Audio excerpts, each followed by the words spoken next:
Welcome to another edition of the Cougar Coaches Show, Mediacom Channel 22. My name is Cosmo, work with Zimmer Radio Group, Y107 and KTGR ESPN Radio, and you are, it's been a while. Volleyball coach? Yeah, volleyball coach. Yeah, you guys are pretty good. I heard something about the volleyball coach, Melinda Wright Washington. It's been a while. Welcome. Good to see you again. Holidays good? Good holiday. Long break?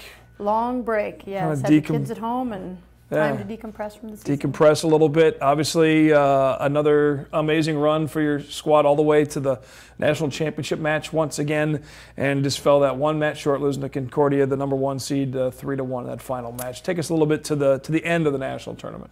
You know, it's grueling. It's 6 matches in a matter of 4 days, and it's just it's a lot of matches. The quality of the tournament has improved over the years.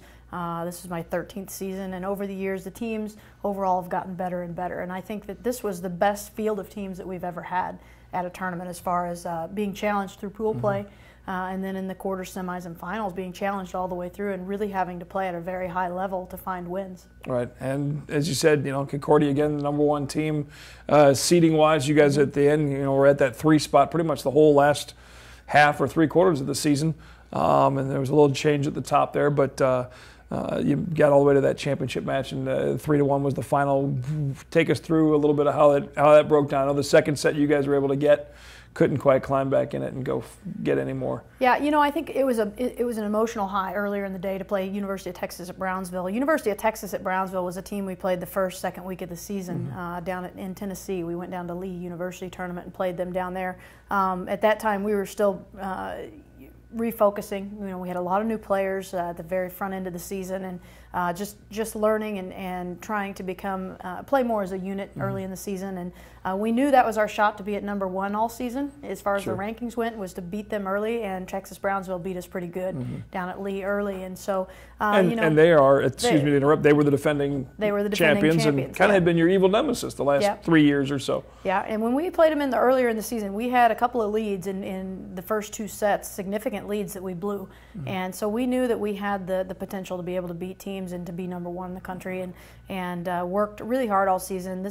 We had a lot of chemistry this year, and to beat them in the semifinal was just huge. You know, to come back, and I think we could have made it a little easier on ourselves, but we did go 5, and we did end up beating them, and play number 2, and then we got to turn around and play number 1 4 hours later. So we ran a little bit late getting started, and it was grueling. We were tired, and that was the first match all season we didn't have a scouting report on for that national championship game, because we just didn't have time to turn it around. So. And they played, the way that lined up is that Concordia played their match first in the morning, and then you guys played following on just on one court. Right. And you mentioned a little bit before we started taping that might be changing, where they'll both play them at the same time. That way, it's only fair that way. At least everybody's got the same equal amount of time to prepare for what is the championship match. You would think that they would, you know, be able to allow that to happen. It looks like it's going to happen from going forward, so that's good. I think it makes it fair. You know, it puts everybody on a level playing field. It gives you the time to turn around to feed because you have to have lunch somewhere in the middle, and you have to have a little bit of downtime, and you'd like to have that scouting time that, you know, they had 3 more hours than we did to scout, and that was a big thing. We're students of the game here. I mean, all of my kids carry binders. We have a scouting report for every team that we play throughout the season, minus maybe the first couple of weeks when we don't know a lot about teams. But that's a big part of what we do. We play. We don't have one set style of defense or offense. You know, we fine tune what we're going to do according to who we're going to play. And it was hard for us to turn around and play that second match that day. But you know, Concordia was a really good team. They were a really good team, and the number 1 team in the country after they beat Brownsville at midseason in 5. So I think all 3 top 3 teams were right there with each other. And they were if my memory serves, they were the runners-up, losing to Brownsville the year before in the championship match. So they also had that experience level of making it through that grind, and that's something that you guys have been able to do, and scratching and so close to another championship, but just not quite enough.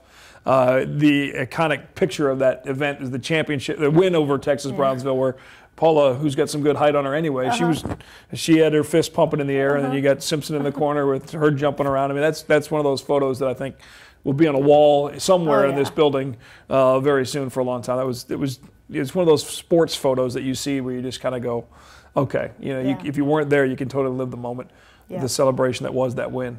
it meant a lot to our girls. You know, we had worked all season because it was really heartbreaking the first couple of weeks of the season for our returners. You know, the new people were just kind of figuring things out at that point at the front end, but the rest of the girls and myself and the coaching staff, we all knew how much that game meant the first couple of weeks of the season to play Texas Brownsville, because had we won that match down there, we probably would have set it #1 all season until the national championship. Right. So, which would have given us a much easier path, an easier pool.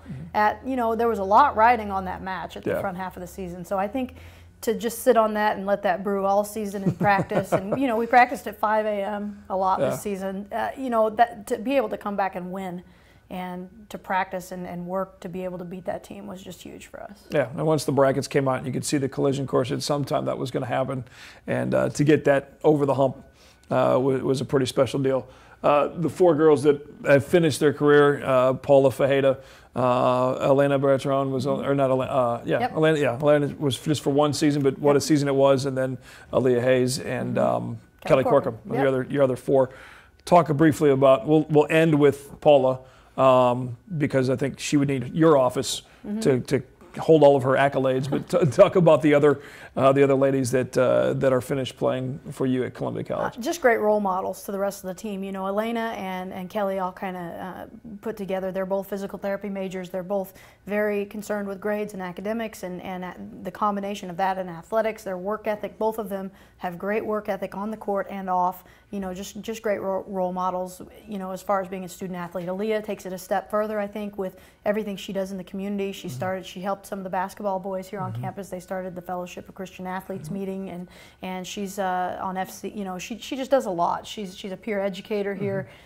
She does just tons and tons of work in the community and with her church as well. So, you know, we're going to miss all of those kids, you know, and hopefully they'll be able to, they'll still be in touch. You know, the girls, they're like a family. Right. All my girls stay in touch, and you know, but we're going to miss them on the court. But I think they've set a good example for the younger players, and we'll continue to do so during this year. And there'll be an August there, October alumni date that'll be circled on a lot of fun. Paul's on my team now. Yeah, now you get to bring her to the other side of the bench, and you mentioned Paula Fajeda, as we mentioned. You can sit here and list through 18 pages of all of the All-American and Players of the Year, but you know, one of, what was it, only 2 players ever at Columbia College to have 2 National Player of the Year honors and awards, and she was, you know, just unbelievable for all 4 years here. It seemed like she was here forever, but done after 4 now. So you know, I'm really impressed. I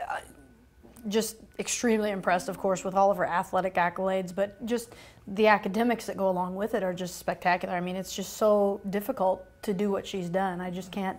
You know, I look back and we've taken it year by year, semester by semester, day by day, sometimes with some of the problems she's had with her back, and her ability to persevere and just be able to accomplish as much as she has, both on the court and off, have just been outstanding. We'll take a quick break, come back, talk a little bit about where you're at as far as preparing for the next squad. It's like you climb the mountain, you get this close, and then boom, you got to start right back over again and start prepping and planning again for a run in 2013. We'll come back, preview what's ahead for the volleyball program as we make our way through the winter months with Coach Washington after this on ColumbiaCougars.com and Mediacom Channel 22.